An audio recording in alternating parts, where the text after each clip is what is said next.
다른 계열보다 제일 적합하다 그런 생각이 들어서 이런 어떻게 보면 모습으로 보고 있으나 작은 게 크다 이렇게 말하는 게 굉장히 이상할 수도 있지만 조금 더 이상하지 않다고 생각하고 오늘 여러분이 특히 마을자치, 마을공학 이런 데 관심을 가지고 활동해 오신 분들에게는 같이 크게 공감할 수 있는 주제가 아닌가 이런 생각을 갖고 있습니다. 마을 민주주의가 세계를 보한다. 관심으로 이 제목을 붙여봤습니다. 자, 우리 들어가기 전에 우리 일제 강점을 긍정적으로 평가하는 이런 시각들이 있습니다. 또 우리 사회의 다수는 아니지만 굉장히 중요한 이런 의제가 되기 때문에 같이 생각해 볼 필요가 있다고 봅니다. 그 식민지 근대화든지 식민지 시대에 우리 한국의 경제 지표가 개선됐다라고 합니다. 이것은 역사학자들에 의해서 구체적으로 그 증거가 확인됐습니다. 그래서 여기 허수열 교수라고 충남대학교 교수 하신 명예 교수 있는 분인데 이분은 개발이 된 건 사실이다. GDP 상으로 일제시대에 획기적으로 개선이 됐다. 심지어 연구자 가운데는 일제시대 전 세계 어느 나라보다도 조선 반도가 GDP 상승 한 6% 이뤘다. 세계 어디에서도 볼 수 없는 높은 경제 성장이다. 이런 얘기를 하고 있습니다. 근데 이제 이분은 그러나 조선인을 위한 개발이 안 됐다는 점에 문제가 있다. 이런 비판을 하고 있어요. 근데 이런 비판도 틀렸다. 개발되고 개발되다 보면은 오늘날에도 격차가 있는 것처럼 격차가 있는 거다. 이렇게 아주 긍정적으로 해석하고 우리 대한민국이 특별히 이 최근 와서 다른 어떤 그 개발도상국가보다도 비약적으로 산업화에 성공한 그 토대는 일제강점기에 놓아준 것이다. 이런 생각을 가지고 있는 사람들이 있습니다. 그중에 대표적인 사람이 서울대학교 경제학과 교수였던 이홍훈 씨라는 사람이에요. 이 사람이 TV에도 많이 나오고 반일 정족주의라는 책을 써서 베스트셀러에 반일을 보고 있습니다. 근데 이런 생각을 가진 사람들이 많죠. 저 학자들 중에도 꽤 있습니다. 그 일본의 우익들은 이걸 아주 당연하게 생각합니다. 니들이 기분은 나쁠지 모르지만 우리가 발전의 토대를 놔준 거야. 이런 생각을 가지고 있는. 근데 이런 생각을 적극적으로, 이론적으로 아주 현란한 문체로 지지하는 그런 그 논문을 쓴 사람이 보니까 브루스 커밍스랍니다. 그리고 브루스 커밍스는 시카고 대학의 역사학자입니다. 여러분 한국전쟁의 기원이라고 하는 아주 유명한 책을 박사 논문을 써서 잘 알려진 학자인데 이 사람이 2008년도에 낸 그 논문을 보고서 제가 깜짝 놀랐어요. 이 사람이 이런 생각을 갖고 있구나. 뭐라고 썼냐면 그 일제가 일제 통치를 받았던 한국과 대만 같은 나라들 지금 봐라. 용이 되어 있지 않습니까? 이 베트남이 프랑스의 지배를 받았기 때문에 엉터리 지배를 받아가지고 지금 저렇게 어렵다. 자기가 보기에는 식민 지배를 받았더라면 베트남도 더 최근 산업화에 성공했을 것이다. 이런 이야기를 해놓고 그리고 브루스 커밍스 하면은 저는 글을 읽어보면요 현란하게 아주 학자로서 학자가 읽어도 헷갈리게 만드는 그런 그 글재주가 있는 사람. 그런 글을 썼더라고요. 제가 그래서 그 책을 읽다 말고 너무너무 화가 나가지고 책을 그냥 찢을까 하다가 막 던져버렸어요. 제가. 뭐 실린 그 책을. 정말 이럴 수는. 자, 여러분. 이게 우리 현실입니다. 이 일본의 무익들이 저렇게 강하게 나오는 것을 우리로서는 받아들이기 정말 어렵지만 이렇게 지지해주는 학자들도 존재한다. 근데 여러분 제가 그 스탈린 시대에 굉장히 경제개발이 많이 됐습니다. 여러분 스탈린 시대에 경제개발이 굉장히 됐어요. 그래서 우리 그 경제학을 배우는 사람들이 이 텍스트북으로 전 세계에서 쓰는 책이 있어요. 사무엘 스미스 이코노믹스라는 책이 있어요. 교과서가. 근데 그 책에 보면은 60년대에 어떤 글이 나오는 거니 소련이 계속 발전해 가서 한 80년대 후반 정도면 미국을 능가하고 있어요. 근데 또 한 10년쯤 후에 그것이 좀 잘 안 맞아 들어가니까 2000년도 가까워지면 미국을 능가할 것이다. 이렇게 예측을 하고 이 사무엘슨 같은 사람도 긍정적으로 소련 체제의 그 독재를 하에서 이룩한 경제 성장을 긍정적으로 평가하는 게 있었습니다. 자, 여러분 그럼 굉장히 헷갈립니다. 굉장히 헷갈립니다. 근데 여러분 제가 여기서 그 얘기만 할 수는 없기 때문에 제가 간략하게 제가 더달아 결론을 말씀드리면 이건 정말 잘못된 관점입니다. 여러분 몇 가지 점에서 경제학자적인 관점에서 첫째는 지속 가능하다.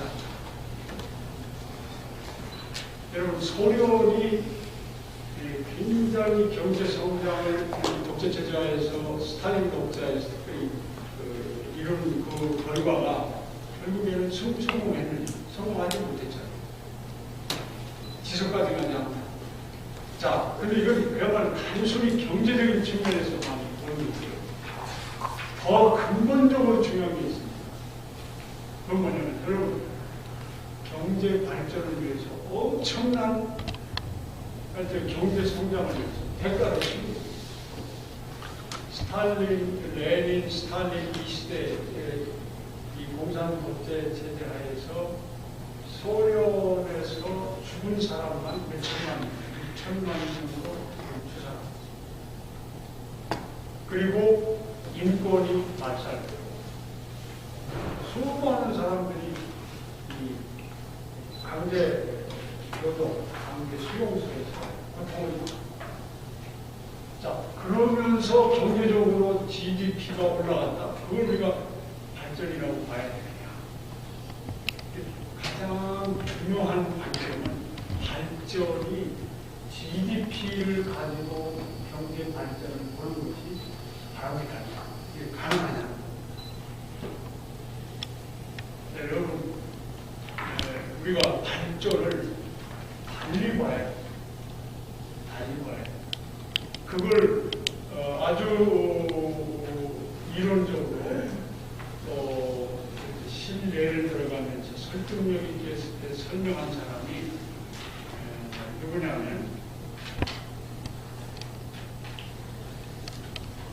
아마티아 센입니다.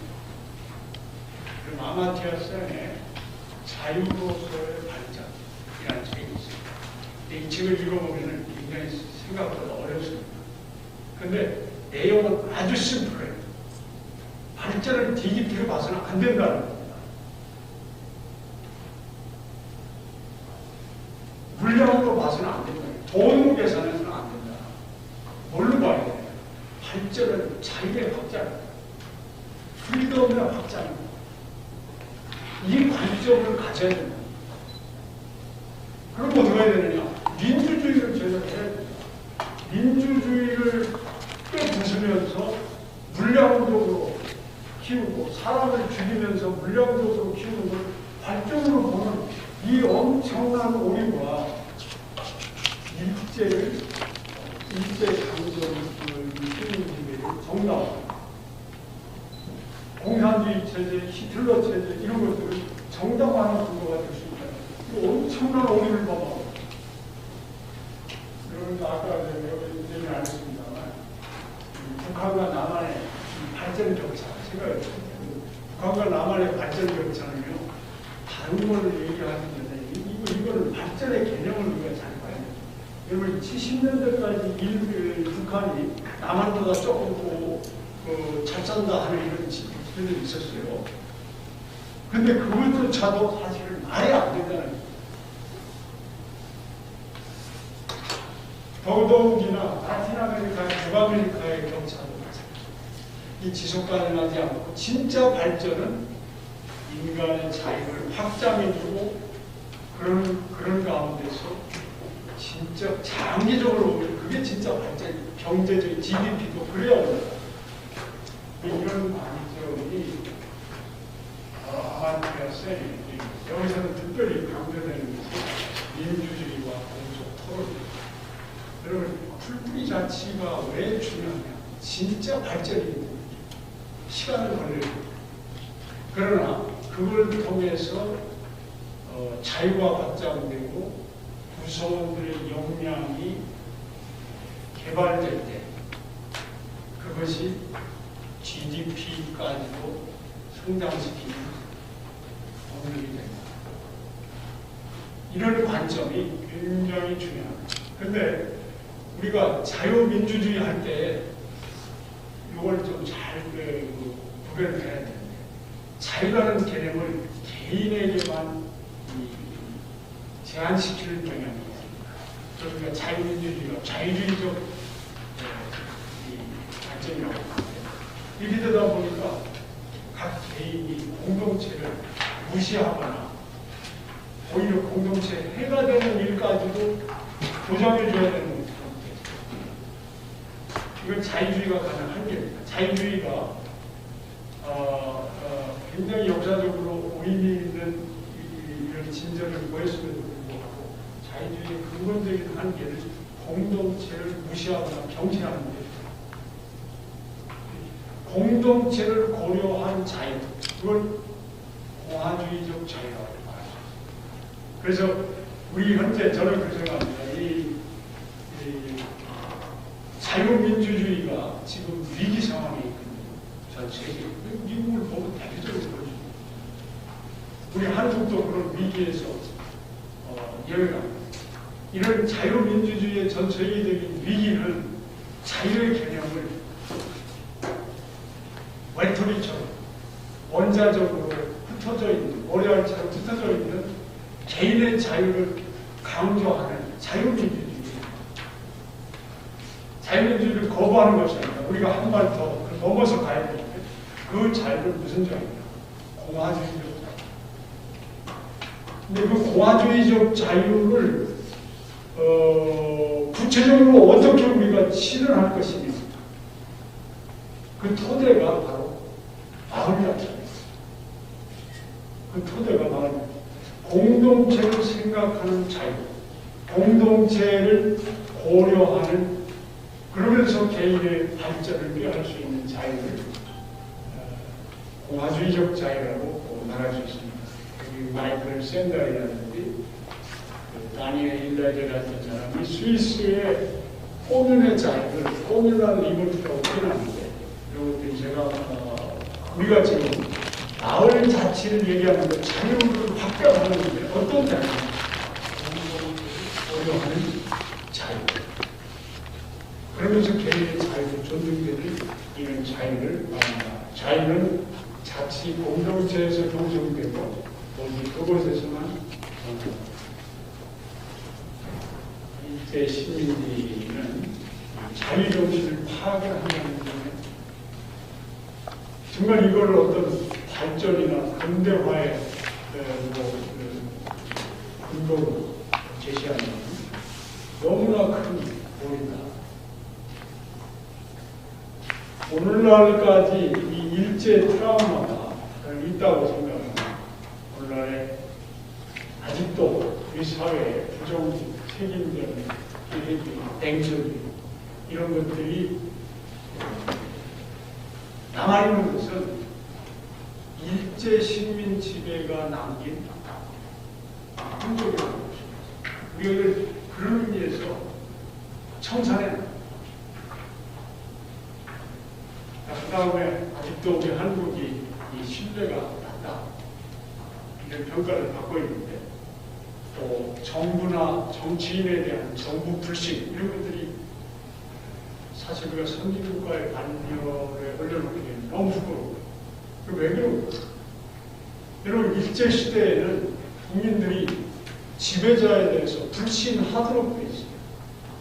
친일파를 제외하고는 불신하게 되어 있습니다. 어쩔 수 없이 지배자한테 하라는 대로 하면서도 뒤돌아서는 욕할 수밖에 없는 거예요. 이중인격을 나타내야 일제시대에는 사는 겁니다. 그러니까 압제자, 식민 지배하에서 사는 사람은 이중적인 인격, 부정직할 수밖에 없도록 되어 있는 이런 시스템입니다. 이 인간 자유정신이 발달되는 이런 시스템이 우리에게도 아직 그 흔적이 남아있다. 그걸 청산을 해야 돼. 그 청산을 그럼 어디서 어떻게 시작할 거냐? 마을에서 시작. 그 얘기를 말씀드립니다.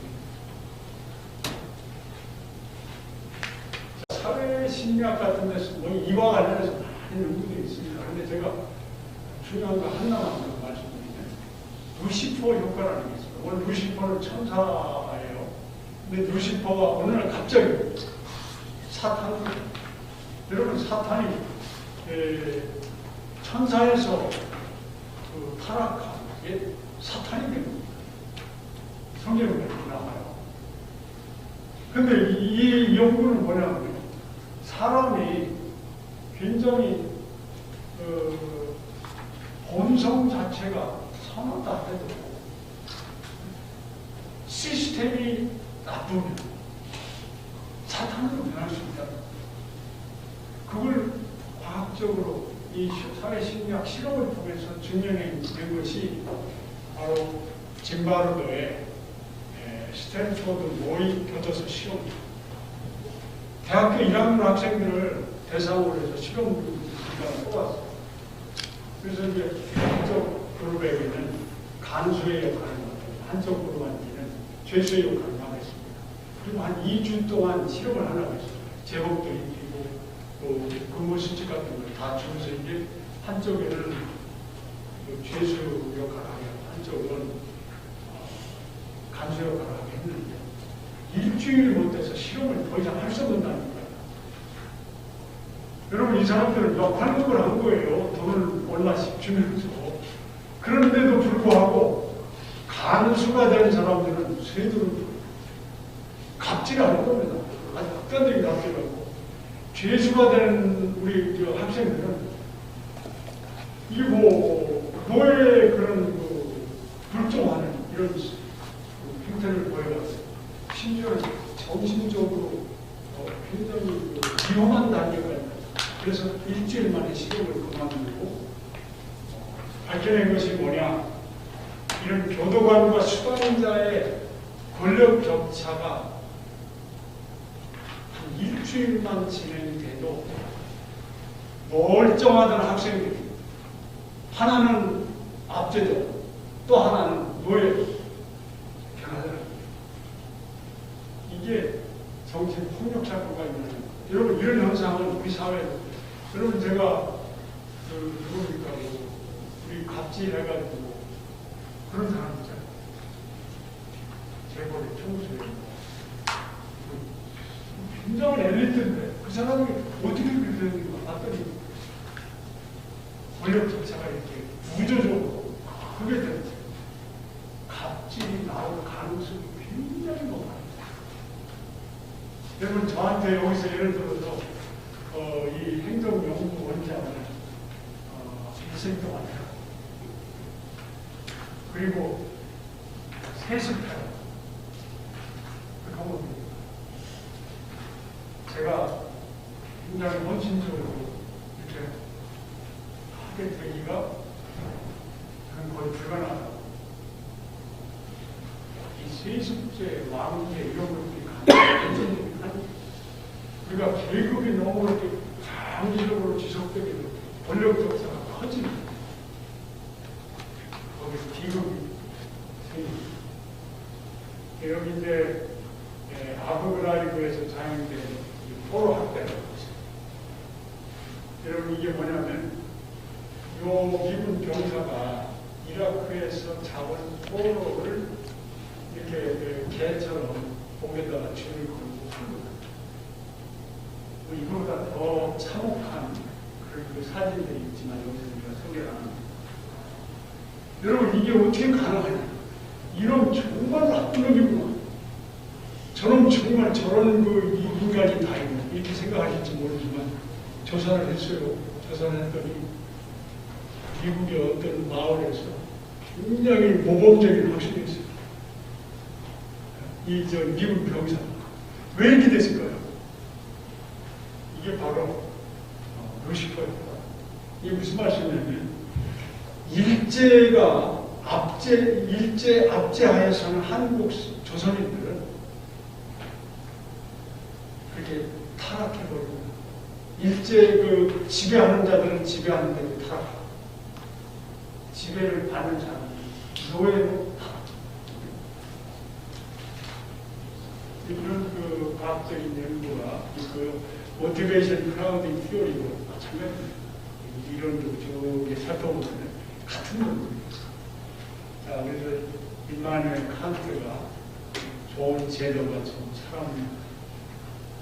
나쁜 제도는 사람을 타락시킨다.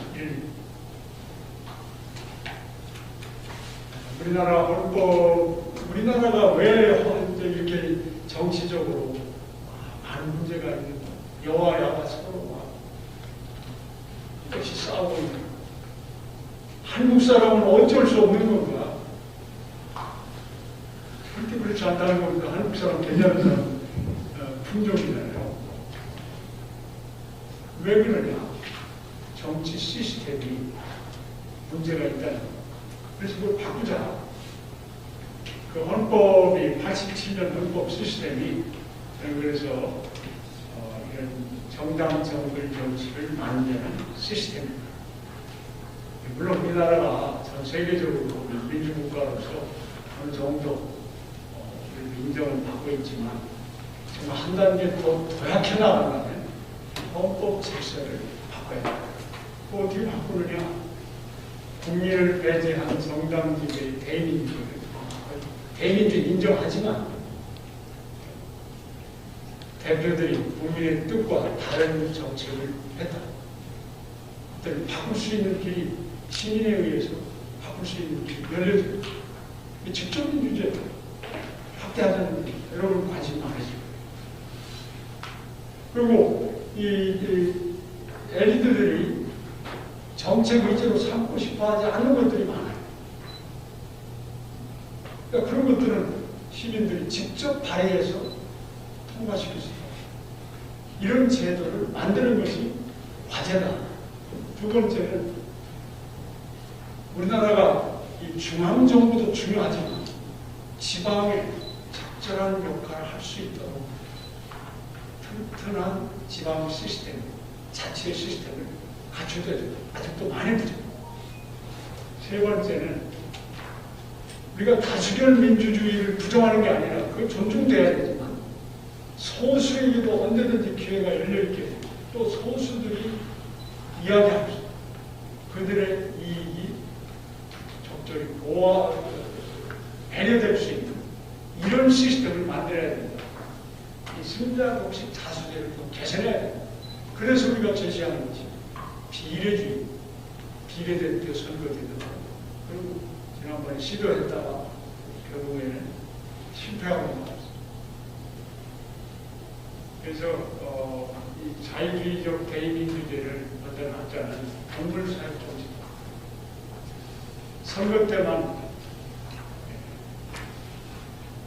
존중해주고 선거 끝나고 나서 자기들이 하고 싶은 대로 하는 결국에는 시민은 동물을 사용하는 것처럼 그렇게 만들어버리고 시민들이 그런 시스템화에서 오래 살다 보니까 동물 정치가 하는 거예요. 그게 바로 정부. 이걸 바꾸자. 제가 그 얘기하면 그럼 그걸 바꾸려면 어떻게 해야 되겠냐. 무엇부터 바꿔야 되냐. 헌법 바꾸려고 보니까 참 안 돼요. 그리고 20대 국회에서 그 헌법 국민 발언을 저희가 해가지고 상정이 됐었는데 통과를 안 시키고 그냥 지나고 아까 말씀드린 비례대표 국회의원 선거제도도 완전히 엉망진창이 되어버리고 실패했죠. 이게 이제 시도까지는 갔다는 거 가상한 겁니다. 그러나 이걸 성공시키려면 어떻게 해야 돼요?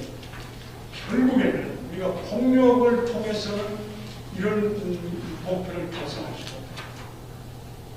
왜? 폭력을 행사하는 사람이 처음에는 좋은 의도로 받았는지 모르지만 지들이 권력을 잡게 되면 과거 체제보다 짜르 정권보다도 더 심한 이 지배 체제를 강고하게 만드는 게 소련에서도 봤고 중국에서도 지금 벌어지고 있거든요. 권력이라고 하면 가진 사람이 절대 안 되는 거죠. 그럼 이걸 해결할 수 있는 방법이 뭐냐?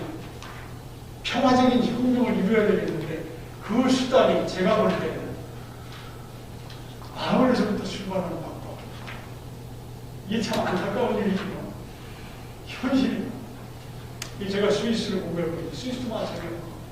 스위스도 꼬민에서부터 캔턴에서부터 시작해서 결국엔 연방 정부로 이런 정치 개혁, 제도 개혁입니다. 그래서 여러분이 지금 하고 계시는 풀뿌리 자치 운동은 우리나라를 바꾸는, 세계를 바꾸는 출발점입니다.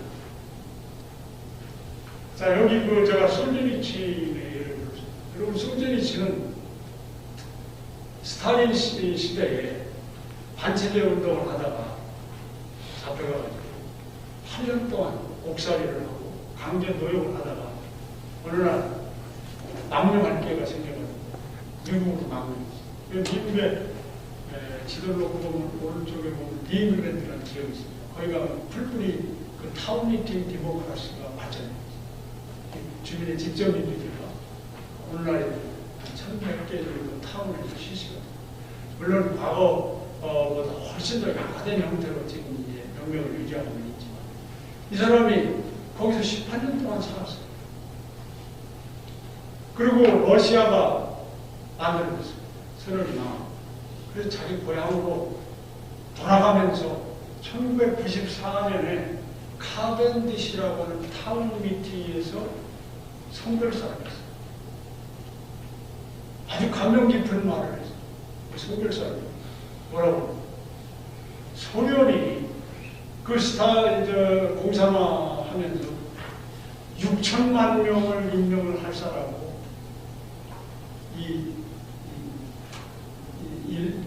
인권을 말살하고 그러면서도 빈곤과 사회 혼란은 지금까지 계속되고 있는데 그 원인이 어디 있는가를 알았다는 거예요. 자기가 생활해 보니까 그게 뭐냐? 러시아에 소련에 풀뿌리 민주주의가 없더라. 여러분 어떻게 생각해요? 굉장한 선언이죠. 체험적 선언. 저는 근데 이 사람은 이제 직접 자기 선언을 그렇게 한 것이고 사실은 이와 유사한 그 증언들, 학술적인 이런 증거들이 굉장히 많습니다. 제가 몇 가지만 소개하는 거예요.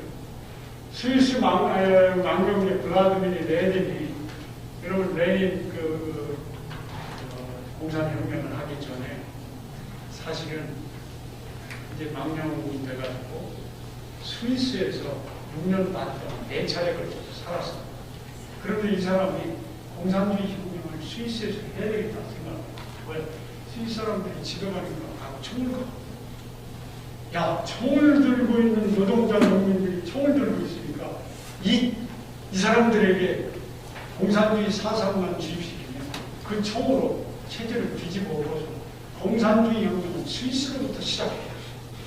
이런 확신을 가지고 굉장히 노력했어요. 그 당시에 감시를 좀 받았기 때문에 그 사회주의 운동한 사람들 제일 앞에 가가지고 많이 여기를 안 하다가 하여튼 그 아마위에 포섭됐는데 7명 포섭됐습니다. 7명이 못했어요. 6년 받고. 근데 이 사람이 이제 그 히틀러의 해서 결국에 이제 러시아로 가게 됐습니다. 그러면서 이 사람이 한탄하면서 분노를 터뜨렸어요. 너무 부르주아예요.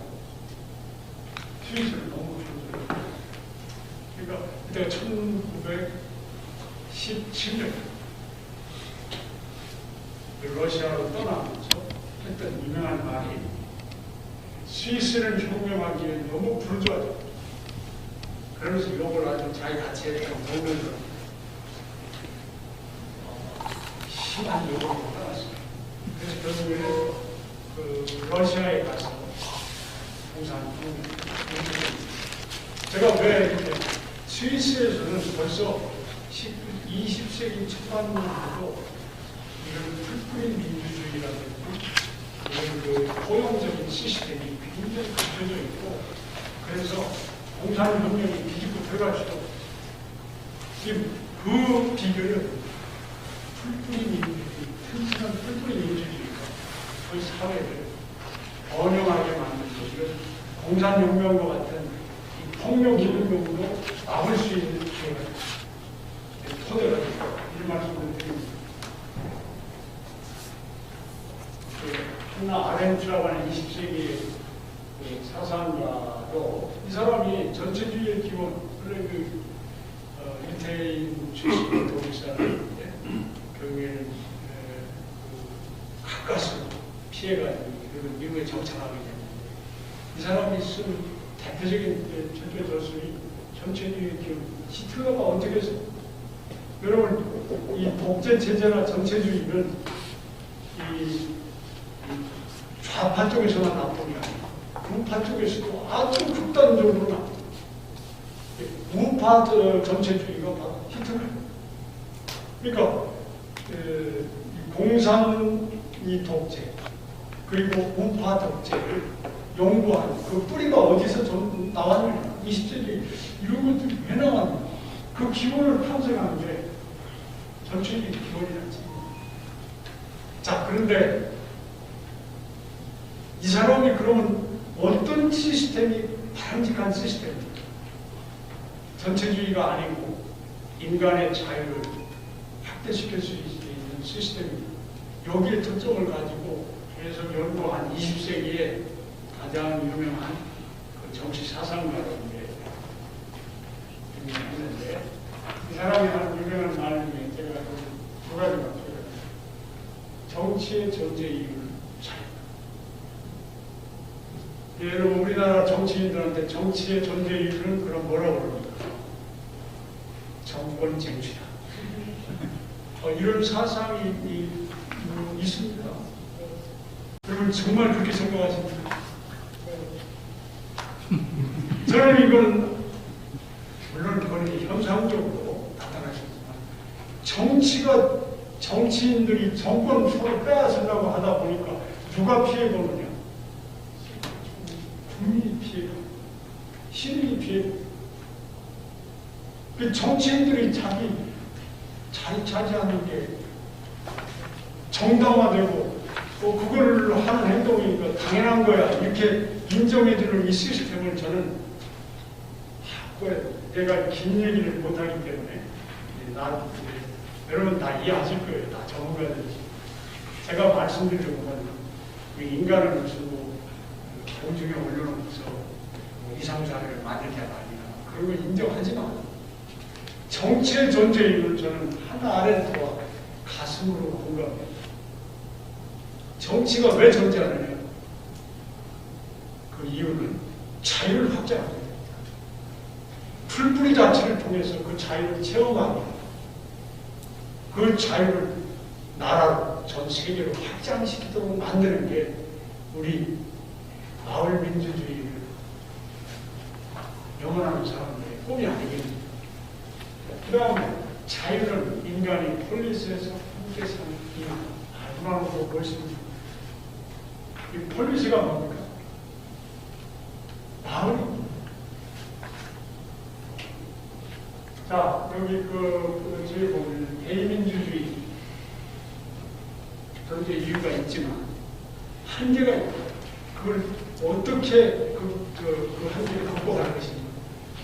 직접 민주주의를 극복하자. 직접 민주주의를 활용하자. 직접 민주주의는 그럼 어떻게 실현해 나갈 건가? 기초공학. 여러분이 말씀하시는 마을공학.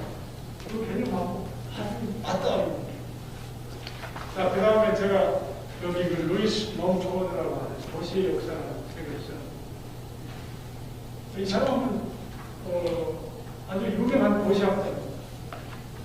이 사람이 오늘날 미국 그러니까 이 사람은 1961년에 쓴 유명한 책입니다. 이게 역사적인 책인데 미국 건국자들이 타운 미팅을 연방정부와 주정부에 흡수하지 못하고 이게 미국 혁명 이후에 정치 파행을 가지고 가장 큰 실수였다. 저는 이게 정말로 가슴에 와닿는 게 왜 트럼프 같은 사람이 이렇게 나와 엉뚱하게. 여러분 트럼프 가만히 생각해보세요. 얼마 전까지 미국이 그래도 민주주의의 상징처럼 생각해요. 지금 보니까 가장 우리가 걱정 저런 나라가 다니까 또 근데 많은 국민들이 트럼프를 그렇게 많이 지지하고 왜 저렇게 미국이 타락했을까? 저는 이 잉글랜드 지역에 발달되어 있는 타운 미팅 민주주의, 이 마을 민주주의를 연방 정부 또는 중정부의 제도로 확실히 제도하지 못한 이것 때문에 오늘의 이런 비극이 빚어지고 있다. 그리고 그런 생각이 들었어요. 트럼프 현상을 보면서 제가 그 생각을 해요. 트럼프가 아마도 예를 들면 이 뉴잉글랜드 지역 같은 데서 어린 시절을 보내고 젊은 시절을 보냈다고 해보죠. 여러분 거기 뉴잉글랜드 지역에서 한 반세기 동안 이 뉴잉글랜드 타운 미팅 디모크라시를 연구한 학자입니다. 이 사람이 쓴 리얼 디모크라시라는 책을 보면 그 마지막 판에 이런 글을 써요. 자기가 50년 동안 이 책을 받아서 그 타운 미팅을 나올 미팅을 연구했는데 가장 중요한 성과 중에 하나가 구성원들에게 겸손과 절제를 가르쳐. 절제를 포메어런스라고 했습니다. 제가 그걸 뭐로 번역을 할까 하다가 절제라고 했습니다. 겸손과 절제를 갖다 주는 것이 풀뿌리 민주주의의 최대 성과. 저는 이게 이해가 잘 안 되더라고요. 제가 10년쯤 지나서 생각해요. 그렇구나. 트럼프 같은 사람이 아닙니다. 여러분 대통령 하는 사람들요. 타운 미팅 디모크라시에 가면 서로 존중해주는 마을 주민이 항상 됩니다. 이게 우리가 바라는 마을 민주주의입니다. 겸손해지는 겁니다. 겸손하지 않으면 안 되게 됩니다. 정말 좋은 세상이 그런 세상이 아닐까요? 그리고 자기 마음대로 막 부동산 투기하고 그렇게 하고 절제하고 우리 인간이 다 욕심이 있지만 이걸 해서는 안 돼. 절제할 수 있는 건 어디서 배우느냐? 풀뿌리 자체죠. 자, 이 얘기는 미국을 1830년대에 가서 미국을 관찰한 사람이 있어요. 여러분, 알렉시스, 미국의 민주주의라는 책을 써서 세계적으로 화상을 유명한 사람인데, 이 사람이 미국의 타운미팅을 보고서 이런 말을 했어요.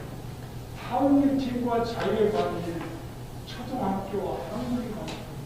여러분, 학문 하려면 초등학교 안 나와서는 안 돼요. 글을 배워야 되는 거예요. 마찬가지로 자유를 정말 얻고 싶냐. 그렇다면 대한민국을 뭐 중앙정부에서 큰 규모에서 자유, 그렇게 공허하게 자유가 획득되고 실천되느냐. 자유는 어디에서 돼요? 마을에서 시작돼요. 그 얘기라고. 이게 아주 의미심장한 얘기예요. 그것도 마을이 어떤 마을이냐. 민주주의가 있는 마을이에요. 그 얘기가 토크빌이 강조하고 싶거든요.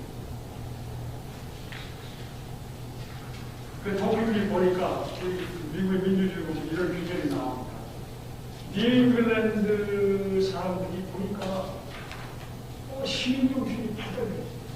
그래서 무슨 범죄인이 지나가고 팔짱 끼고 있는 게 아니고 직접 그 문제를 범죄인을 고발하고 또 그걸 서로 혼자 못하면 서로 주민들과 함께 회의체를 만들고 결사체를 만들고 그걸 막으려고 이런 시민정신이 이 차있더라고요. 이걸 독립이 보고서 왜 유럽인들은 그게 안 돼? 역사도 길고 전통도 많은데 왜 이 사람들은 팔짱만 끼고 정부 관료들이 와가지고 범죄인 잡으라고 팔짱 끼고 와요? 왜 프랑스 사람들은 그렇게 하고 있는데 이 뉴잉글랜드에 있는 사람들은 저렇게 자기 문제처럼 이 지역사회에서 벌어지고 있는 범죄를 스스로 해결하려고 하는 왜 시민정신이 저렇게 발현되지? 그리고 왜 된다는 마을 민주주의가 살아있기 때문에 이걸 메시지를 전달하려고 하는 겁니다. 아까 제가 말씀드린 프랑크 앤 브라이언 이제 리얼 디모크라시는 제가 진짜 민주주의라고 번역해봤는데 인간은 기회가 주면 자체할 수 있는 많은 사람들이 그런 얘기를 해요. 자치 역량이 있어야 자치하지. 근데 이 사람이 50년 동안 연구해 보니까 그게 아니라 사람은 마치 우리 유전자 속에 자치하는 인간으로 존재하는 것 같다. 멍석을 깔아놓으니까 자치하는. 여러분 우리 다음 시간에 와서 우리 윤창복 선생님께 강의를 해주세요. 제가 그런 거는 강의 들을 때 그리고 실제 그 하시는데 일을 하는데 가서 물어봤어요. 어떻게 해서 성미산 마을자치 성공했습니까? 물어보니까 자기가 안 나와요. 멍석을 깔아놓고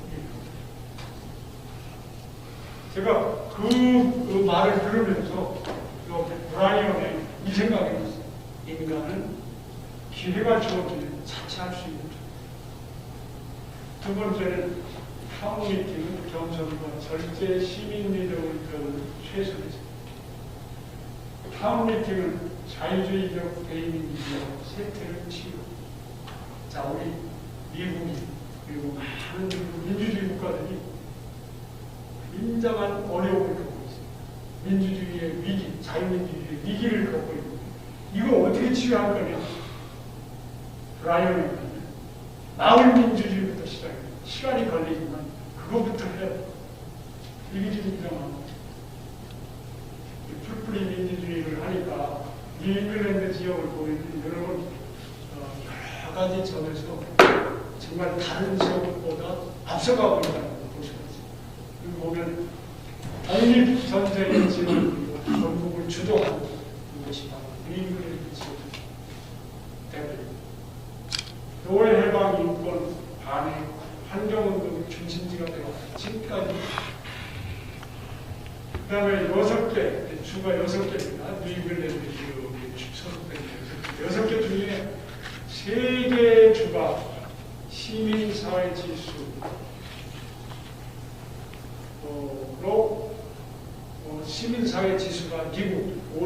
주 중에 5개 주 중에 3개거든요. 시민사회 기수가 굉장히 높습니다. 그 다음에 5개가 10도시에 포함합니다. 버몬트죠. 뉴잉글랜드 6개 주 중에 하나 버몬트인데 여기는 관용지수로 1위고 사회자본지수 3위 그리고 시민문화지수 2위 미국의 50개 주 중에서 탑을 이런 것이 어떻게 가능해요? 타운을 띵띵고 그렇습니다. 신천하기 때문에 가능합니다. 4개 주가 주민의 87%가 평균 가계소득이 미국 50개 주 중에 15개 주에 포함합니다. 구체적으로 보면 4개월, 6, 15. 지금 최근에 자료를 가지고 제가 조사합니다. 그러니까 대체로 잘 사는 그런지. 여러분, 풀뿌리 민주주의가 결국 반백이냐? 반백이 잘, 경제적으로도 잘 살게 되는 거죠. 그런지. 스위스 코민자치 말할 필요도 없습니다. 여러분, 스위스 코민은 평균 인구 한 4,000명밖에 안 되는데, 스위스를 저한테 평가하면 스위스는 다양한 장점이 있는 제도를 갖지만은 그 뿌리에 코민자치입니다. 그래서 스위스는 꼬민이 통치하는 나라. 이렇게 평가할 수 있습니다. 국적 부여를 꼬민에서 하고, 스위스 총 소득세, 보유세의 30%를 주민들이 직접 투표로, 꼬민 주민들이 투표를 했죠.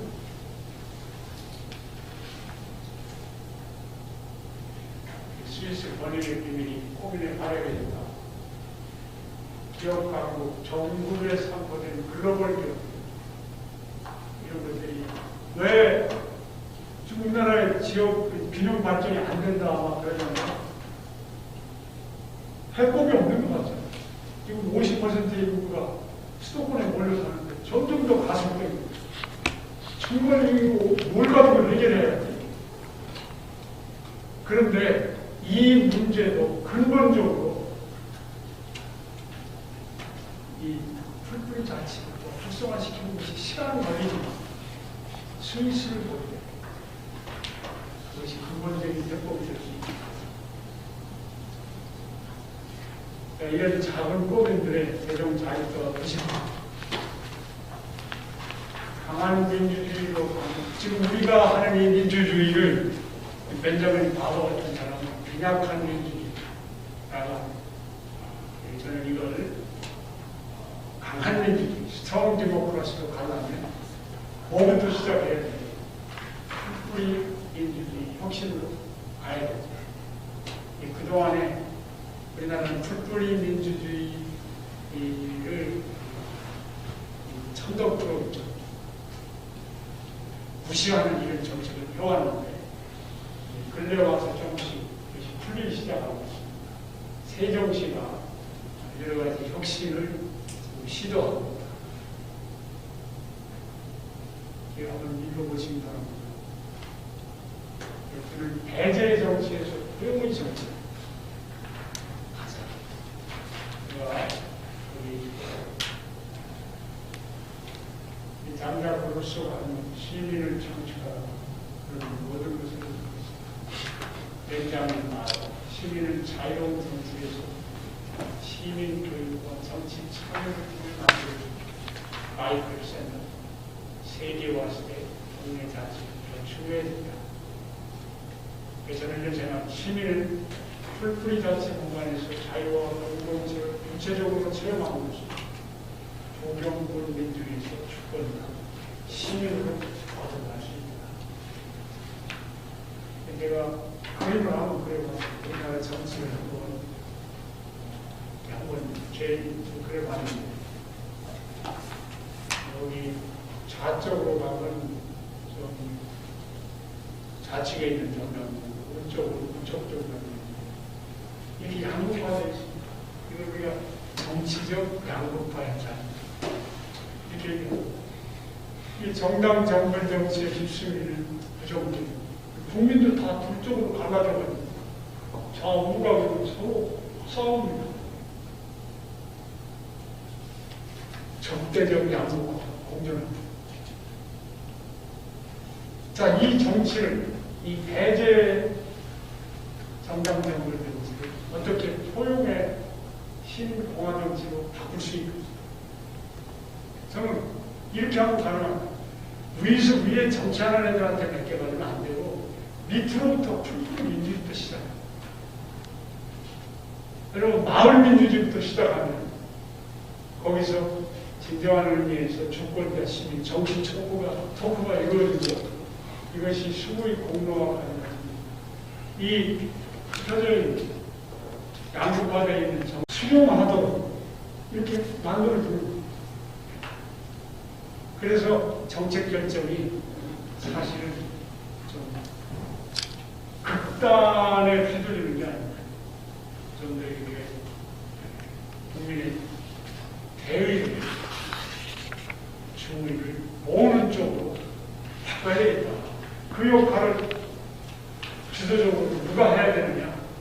제가 생각합니다. 마을 민주주의가 해야 됩니다. 근데 제가 여기 그 인간이 이 헌법 질서를 만들 때 그때는 미개 질서, 파워 오브 아더스, 누군가를 지배하고 그래서 이 피라미드 질서를 만드는 것이 인류가 지금까지 해온 거예요. 근데 어떤 사람은 그런 얘기를 해요. 인류가 한 20만 년 됐다고 하면 그보다 더 길게 볼 수 있지만 사실은 만 년 전까지는 굉장히 이 결사직선 쪽에 가까웠다.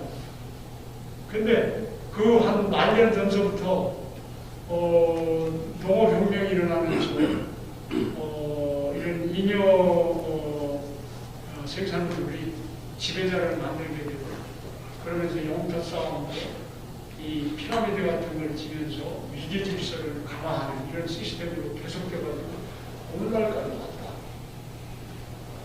근데 간간히 인류 역사의 결사 질서를 가지고 이제 새로운 질서를 모색하는 이런 나라들이 있는데 가장 앞서 있는 나라를 보니까 제가 보기엔 스위스, 미국은 한참 떨어지고 요즘 보니까 이것보다 더 뒤로 쳐져야 되고 한국은 더 떨어지고 중국은 저쪽에 있어요.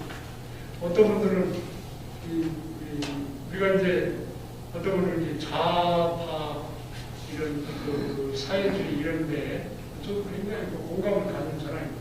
근데 이제 그런 걸 얘기하는 사람들 중국을 벌써 그렇게 뒤다는 사람인데 그걸 이제 좌우 논란을 한참 벌여서 보는 이유가 있습니다. 하여튼 일단 바꾸려면 강한 민주주의로 바꾸려면 이런 기획이 있어야 되겠다. 비례들이 연구하고 긍정적인 민주주의로 그리고 우리가 폭력이 아니라 말로, 언어로 정치를 해야 됩니다. 그럼 어떻게 해야 되느냐? 시빅 폴리티컬 토크가 살아나야 되는데 이런 얘기다. 참고로